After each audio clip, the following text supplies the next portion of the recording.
necessarily train somebody to become a strategic superstar who's come in as a sourcing manager. I am not a proponent of coming in as a graduate into procurement and then working your way all the way through. I don't think that gives the most rounded experience. And when we've looked at our leadership team over the past year, not one of the most senior leadership had started in procurement. Everyone moved in from somewhere else.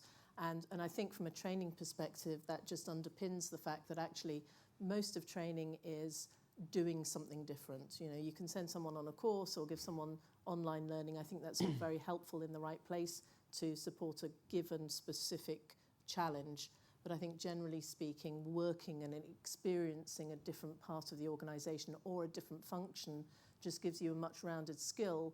Yeah. So I do think training has its place, but experience is really important. On the job, development and experience is second to none. The role itself is broadening massively. So I can't even begin to think what a procurement training programme would look like for a hardcore procurement professional anymore in our organisation. It's much more around how do you interface, how do you develop those relationships inside the business and outside the business, that real value sits around.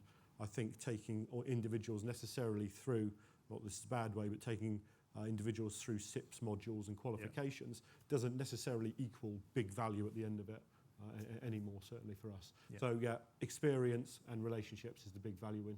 If we cannot satisfy your development, you need to leave.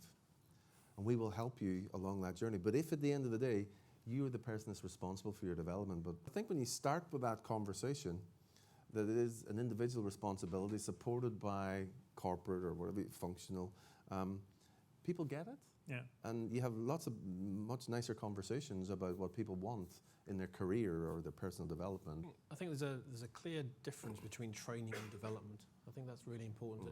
Training is required for the job, and you need to give people the training to do their job. That's a given. The development part, you know, getting into a much deeper conversation, and you've got to have an organisation that's woken up and is pretty developed to be able to take an investment of a person and put some long-term objectives through development into that person. So, but you get a person in, they don't come with any manuals, they don't come with any guarantees, you don't send them back if it didn't work out. It's an investment, but the training investment versus the development investment is completely different. And I think for an organisation to be in that second part, where you really are getting a return on the money that you're putting into this person,